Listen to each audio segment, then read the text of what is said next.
துன்மார்க்கரின் அக்கிரமம்.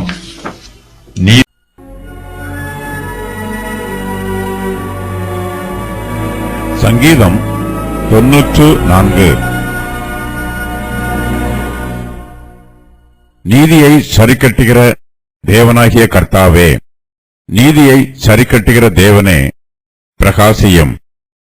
பூமியின் நியாயாதிபதியே, நீர் எழுந்து பெருமைக்காரருக்கு பதிலளியும். கர்த்தாவே, துன்மார்க்கர் எதுவரைக்கும் மகிழ்ந்து துன்மார்க்கர் எதுவரைக்கும் களி கூர்ந்திருப்பார்கள்? எதுவரைக்கும் அக்கிரமக்காரர் யாவரும் வாயாடி கடினமாய் பேசி பெருமை பாராட்டுவார்கள்? கர்த்தாவே, அவர்கள் உமது ஜனத்தை நொறுக்கி உமது சுதந்திரத்தை ஒடுக்குகிறார்கள். விதவையையும் பரதேசியையும் கொன்று திக்கற்ற பிள்ளைகளை கொலை செய்து கர்த்தர் பாரார், யாக்கோபின் தேவன் கவனியார் என்று சொல்லுகிறார்கள். ஜனத்தில் மிருக குணமுள்ளவர்களே, உணர்வடையுங்கள். மூடரே, எப்பொழுது புத்திமான்களாவீர்கள்? காதை உண்டாக்கினவர் கேளாரோ? கண்ணை உருவாக்கினவர் காணாரோ? ஜாதிகளை தண்டிக்கிறவர் கடிந்து கொள்ளாரோ? மனுஷனுக்கு அறிவை போதிக்கிறவர் அறியாரோ? மனுஷனுடைய யோசனைகள் வீண் என்று கர்த்தர் அறிந்திருக்கிறார். நீதியை சரிக்கட்டுகிற தேவன். துன்மார்க்கரும் அக்கிரமக்காரரும் தேவனுடைய ஜனத்தாரை ஒடுக்குகிறார்கள். அவர்கள் தேவனுடைய ஜனங்களுக்கும் தேவனுக்கும் சத்துருக்களாய் இருக்கிறார்கள். சங்கீதக்காரர் துன்மார்க்கருக்கு விரோதமாக தேவனிடத்தில் பயபக்தியோடு முறையிடுகிறார். சங்கீதக்காரரோடு சேர்ந்து துன்பங்களை அனுபவிக்கிற இஸ்ரவேல் புத்திரர் எல்லோரும் கர்த்தரிடத்தில் முறையிடுகிறார்கள். அவர்கள் தேவனை நோக்கி கூப்பிடும்போது அவரை நீதியை சரிக்கட்டுகிற தேவனாகிய கர்த்தாவே என்றும் பூமியின் நியாயாதிபதியே என்றும் சொல்லுகிறார்கள். அவர்கள் தேவனை இப்படி அழைக்கும் போது அவர்களுடைய விசுவாசம் உற்சாகமடைகிறது. பழிவாங்குதல் கர்த்தருக்கு உரியது. அவரே நியாயாதிபதி. அவர் ஒருவர் மாத்திரமே நீதியான நியாயாதிபதி. மனுஷருடைய எல்லா நியாய தீர்ப்புகளும் நியாயாதிபதியாகிய தேவனிடமிருந்தே வருகிறது. தேவன் மனுஷருக்கு பிரமாணத்தை கொடுக்கிறார். அதே தேவன் தம்முடைய பிரமாணத்தை மீறுகிறவர்களுக்கு தண்டனையையும் கொடுக்கிறார்.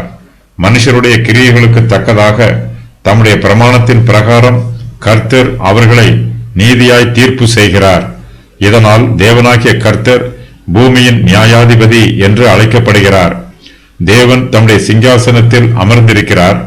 ஒடுக்கப்பட்டவர்களுக்கும் திக்கற்றவர்களுக்கும் தேவனே அடைக்கலமாய் இருக்கிறார். அவர் பூமியின் நியாயாதிபதியாக இருந்தாலும் அவரே நமக்கு அடைக்கலமாகவும் இருக்கிறார்.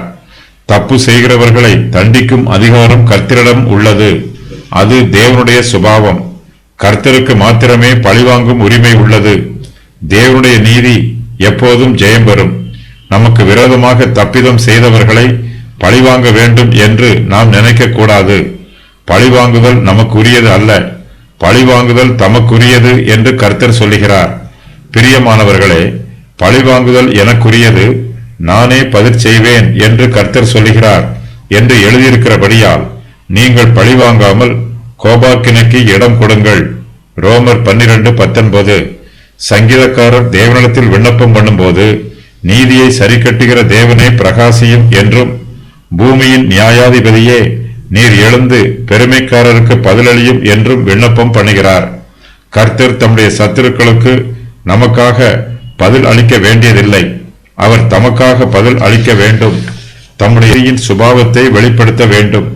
தாம் நீதியை சரிக்கட்டுகிற தேவனாகிய கர்த்தர் என்பதை கர்த்தர் தாமே சத்துருக்களுக்கு தெளிவுபடுத்த வேண்டும். தாமே பூமியின் நியாயாதிபதி என்பதையும் தேவன் அவர்களுக்கு விளங்கச் செய்ய வேண்டும். சத்துருக்கள் தேவனை நோக்கி பார்க்காமல் அவருடைய ஜனங்களை மாத்திரம் நோக்கி பார்க்கிறார்கள். தேவனுடைய ஜனங்களை தாங்கள் துன்பப்படுத்துவதனால் தாங்கள் ஜெயம் பெற்றிருப்பதாக நினைக்கிறார்கள். தேவனுடைய ஜனங்கள் தங்களிடத்தில் தோல்வி அடைந்திருப்பதினால் தேவனும் தங்களிடத்தில் தோல்வி அடைந்து விட்டார் என்று இருமாப்பாய் இருக்கிறார்கள். இருதயத்தில் பெருமைப்படுகிறார்கள். அப்படிப்பட்ட பெருமைக்காரருக்கு தேவன் தாமே எழுந்து பதிலளிக்க வேண்டும் என்று சங்கீதக்காரர் விண்ணப்பம் பண்ணுகிறார். துன்மார்க்கர் கர்த்தருடைய பிள்ளைகளை காயப்படுத்தி இருக்கிறார்கள். அவர்களுக்கு தீங்கு செய்திருக்கிறார்கள். தேவன் தாமே எழும்பி அவர்கள் மீது நீதியை சரிக்கட்ட வேண்டும் என்றும் சங்கீதக்காரர் விண்ணப்பம் பண்ணுகிறார். நீதியை சரி கட்டுகிறது பற்றிய காரியங்கள். பழி வாங்குவதும் பதில் அளிப்பதும் கர்த்தருக்கே உரியது. கர்த்தர் தமது ஊழியக்காரரின் இரத்தத்திற்கு பழிவாங்கி தம்முடைய சத்துருக்களுக்கு பதிலளிப்பார். கர்த்தர் தம்முடைய சத்துருக்களை பழிவாங்கி அவர்களுக்கு பதிலளிப்பேன் என்று வாக்குத்தத்தம் பண்ணி இருக்கிறார். பழிக்கு பழி வாங்காமல் இருங்கள் என்று கர்த்தர் கட்டளையிடுகிறார். அதை கர்த்தருடைய கைகளுக்கு விட்டு விடுங்கள். கர்த்தருடைய இரண்டாம் வருகையும் நாள் நீதியை சரிக்கட்டும் நாளாக இருக்கும். பாதாளத்தில் ஆயத்தம் பண்ணப்பட்டிருக்கிற நித்திய அக்கினியில் சபிக்கப்பட்டவர்கள் ஆக்கினை தீர்ப்பு அடைவார்கள். துன்மார்க்கரின் பாவங்கள்.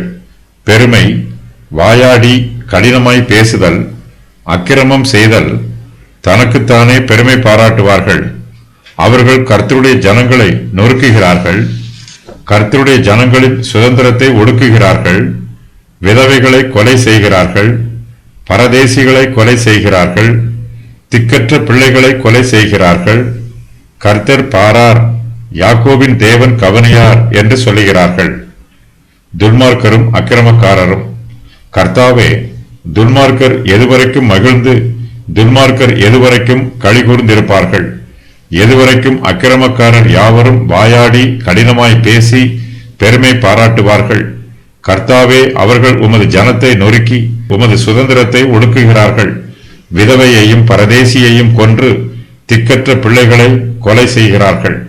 துன்மார்க்கரும் அக்கிரமக்காரரும் இருதயத்தில் பெருமையோடு இருக்கிறார்கள். அவர்கள் கர்த்தருடைய பிள்ளைகளுக்கு விரோதமாய் துணிகரமாய் தீங்கு செய்கிறார்கள்.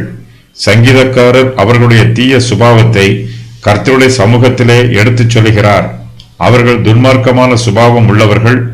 ஆகையினால் நன்மை செய்கிறவர்களுக்கு விரோதமாய் கிரியை செய்கிறார்கள். நன்மை செய்கிறவர்களை அவமானப்படுத்தி தண்டிக்கிறார்கள்.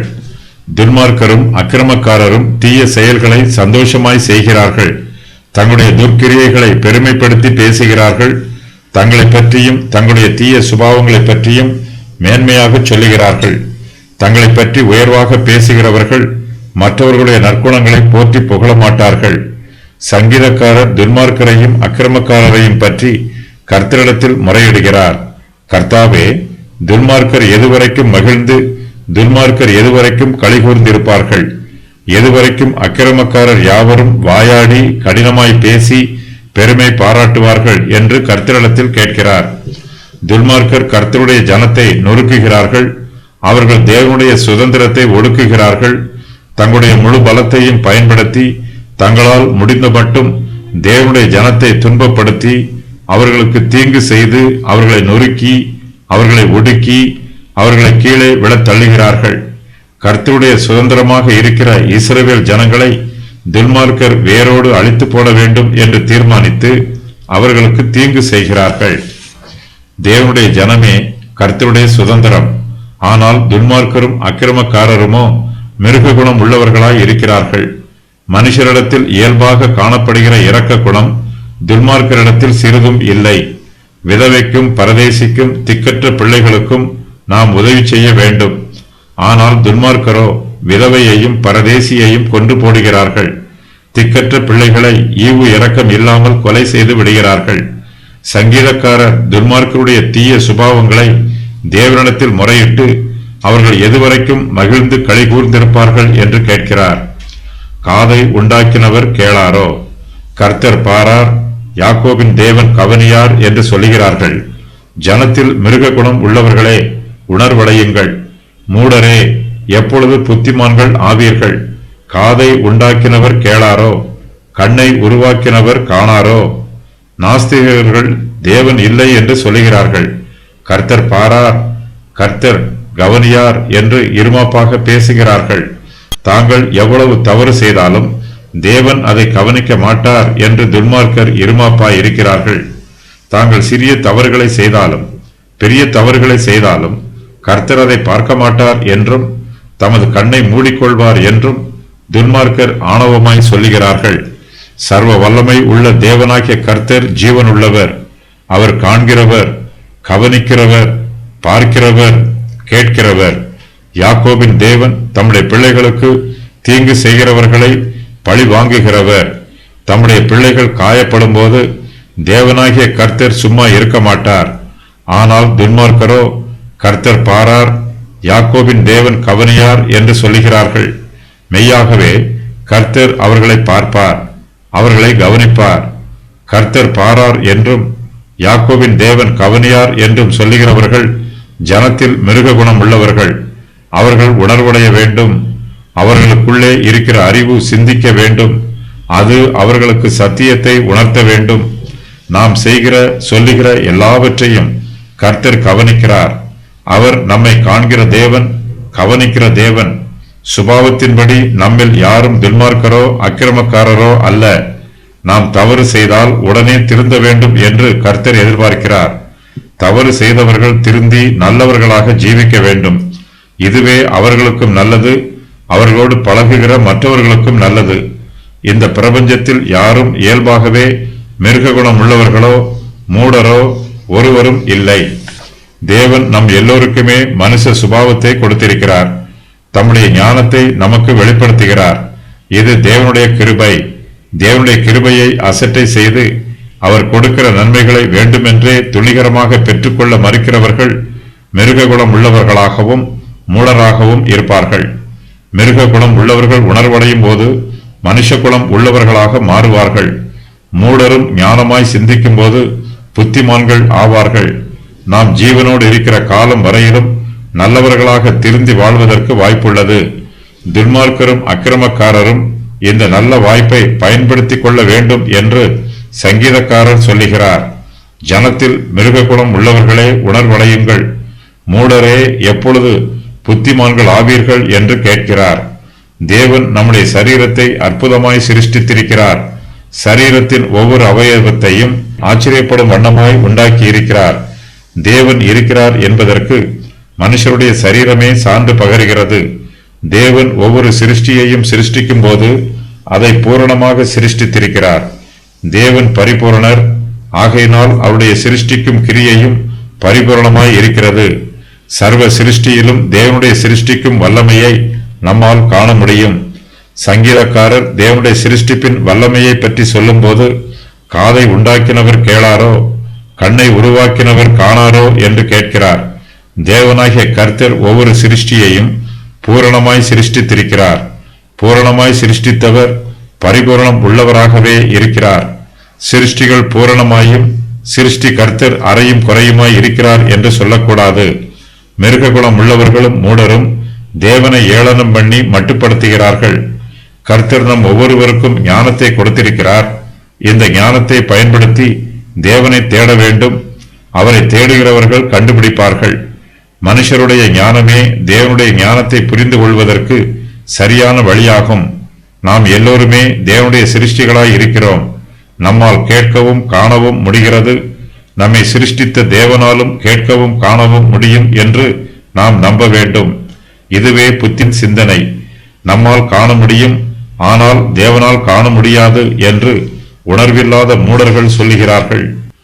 புறஜாதியாரின் தெய்வங்களுக்கு ஜீவன் இல்லை. அவை விக்கிரகங்கள். மனுஷர் அவற்றை உருவாக்கி இருக்கிறார்கள். அவற்றிற்கு கண்கள் உண்டு, ஆனால் அவற்றால் காண முடியாது. அவற்றிற்கு செவிகள் உண்டு, ஆனால் அவற்றால் கேட்க முடியாது.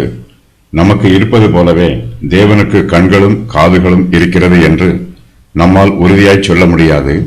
ஆனாலும் தேவனால் காண முடியும் என்றும் கேட்க முடியும் என்றும் நம்மால் உறுதியாய் சொல்ல முடியும். ஏனெனில் நம்முடைய பார்க்கும் ஆற்றலையும் கேட்கும் ஆற்றலையும் தேவனே நமக்கு கொடுத்திருக்கிறார். காதை உண்டாக்கினவர் நிச்சயமாகவே கேட்பார். கண்களை உண்டாக்கினவர் நிச்சயமாகவே காண்பார். தேவன் இருக்கிறார். அவரே எல்லாவற்றையும் சிருஷ்டித்தவர். தேவனுடைய சிருஷ்டிப்பு எவ்வளவு உண்மையோ அவ்வளவு அவர் இருக்கிறார் என்பதும் உண்மையே. தேவன் தம்முடைய பிள்ளைகளில் பலருக்கு தம்மை வெளிப்படுத்தி இருக்கிறார். தேவனை பற்றிய சத்தியங்கள்: ஆழ்தத்துவ பண்புடையவர், ஆவியானவர், ரூபம், ரூபம் சாயல், பின்பக்கம், இருதயம், கரம், விரல்கள், வலதுகரம், வாய், உதடுகள், நாவு, பாதம், கண், காது, சிரசு, சிரசின் மயிர், புயம், இடுப்பு, சத்தம், ஜீவ சுவாசம், முகம், ஆத்மா, மனஸ்தாபம், கோபம், விசனப்படுதல், எரிச்சல், வெறுத்தல், அன்பு, இரங்குதல், ஐக்கியம், விருப்பம், பிரியம், மகிழ்ச்சி, சமாதானம், நீடிய பொறுமை, தயவு, நற்குணம், விசுவாசம், சாந்தம், இச்சையடக்கம், ஆவி, ஆவியின் சிந்தை, ஞானம், சித்தம், வல்லமை, சத்தியம், விசுவாசம், நம்பிக்கை, நீதி, உண்மை, அறிவு, ஞானம், வகையறுத்தல், மாறாதது, வஸ்திரம் அணிந்திருக்கிறார், புசித்தல், இளைப்பாறுதல், வாசம் பண்ணுதல், சிங்காசனத்தில் வீற்றிருத்தல், நடத்தல், ஏறுதல். கர்த்தர் அறிந்திருக்கிறார். ஜாதிகளை தண்டிக்கிறவர் கடிந்து கொள்ளாரோ? மனுஷனுக்கு அறிவை போதிக்கிறவர் அறியாரோ? மனுஷனுடைய யோசனைகள் வீண் என்று கர்த்தர் அறிந்திருக்கிறார். கர்த்தர் விக்கிரக ஆராதனைக்காரரை தண்டிக்கிறார். அவர்கள் மெய்யான தேவனை ஆராதிக்காமல் விக்கிரகங்களை ஆராதிக்கிறார்கள். கர்த்தராகிய தேவன் மாத்திரமே சர்வ லோகத்திற்கும் சர்வ சிருஷ்டிக்கும் ஒரே தேவனாய் இருக்கிறார். ஆனால் புறஜாதியாரோ ஏராளமான தெய்வங்களை ஆராதிக்கிறார்கள். இது நிமித்தமாய் தேவன் அவர்கள் மீது கோபமாய் இருக்கிறார்.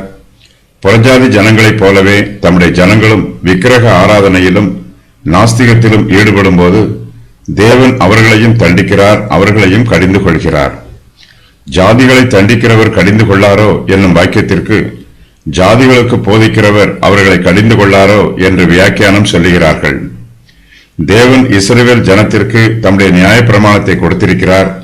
அந்த நியாயப்பிரமாணத்தின் பிரகாரம் தேவன் தம்முடைய ஜனங்களை நியாயம் தீர்க்கிறார். நியாயப்பிரமாணத்திற்கு மீறி நடக்கிறவர்களை கணக்கு ஒப்புவிக்குமாறு சொல்லுகிறார். தண்டிப்பது, கடிந்து கொள்வது ஆகியவை ஒருவரை திருத்துவதற்கு பயன்படுத்தப்படும் உபாயங்கள். கர்த்தர் நமக்கு போதிக்கும் போது அந்த போதனையோடு தண்டனையும் கடிந்து கொள்வதும் சேர்ந்தே வருகிறது. கர்த்தர் நமக்கு போதிக்கும் போது நாம் அதை சரியாக கற்றுக்கொள்ள வேண்டும். இல்லை என்றால் நம்முடைய போதகராகிய கர்த்தர் நம்மை தண்டிப்பார், நம்மை கடிந்து கொள்வார். மனுஷருக்கு அறிவை போதிக்கிறவர் அறியாரோ என்று சங்கீதக்காரர் கேட்கிறார். நம்முடைய தேவன் இயற்கையின் தேவனாக இருக்கிறார். எல்லா காரியங்களுக்கும் காரணங்களை நமக்கு சொல்லுகிறார். அதே தேவன் கிருபையின் தேவனாகவும் இருக்கிறார். தம்மை பற்றி நமக்கு வெளிப்படுத்துகிறார். மனுஷருக்கு மெய்யான ஞானத்தையும் மெய்யான அறிவையும் தருகிறார். நமக்கு ஞானத்தை தருகிற தேவன் சர்வ ஞானம் உள்ளவர் என்பதை நாம் அறிந்திருக்க வேண்டும். நமக்கு ஞானம் உண்டு என்றும் தேவனுக்கு ஞானம் இல்லை என்றும் சொல்லுகிறவன் மதியினன். தேவனோ அதன் வழியை அறிவார். அதன் ஸ்தானம் அவருக்கே தெரியும். இதோ ஆண்டவருக்கு பயப்படுவதே ஞானம், பொல்லாப்பை விட்டு விலகுவதே புத்தி. யோபு 28:23. மனுஷன் முகத்தை பார்க்கிறான், தேவனோ நம்முடைய இருதயத்தை ஆராய்ந்து பார்க்கிறார். மனுஷனுக்கு நாம் பேசுவது மாத்திரமே தெரியும். தேவனுக்கோ நாம் பேசுவது மாத்திரமல்ல, நாம் சிந்திப்பதும் அவருக்கு தெரியும். தேவனுக்கு மறைவான ரகசியம் ஒன்றுமில்லை. மனுஷனுடைய யோசனைகள் வீண் என்று கர்த்தர் அறிந்திருக்கிறார் என்று சங்கீதக்காரர் சொல்லுகிறார். மனுஷனுடைய நினைவுகள் நல்லதாக இருந்தாலும் அதுவும் வீணானவையாகவும் மாயையாகவும் இருக்கிறது. மனுஷருடைய யோசனைகள் கர்த்தருக்கு வார்த்தைகளைப் போல புரியும். நம்முடைய வீணான யோசனைகளை கர்த்தர் கவனித்து பார்க்கிறார். மனுஷன் தன்னுடைய யோசனையின் பிரகாரமாக வீணன் என்று கர்த்தர் அறிந்திருக்கிறார்.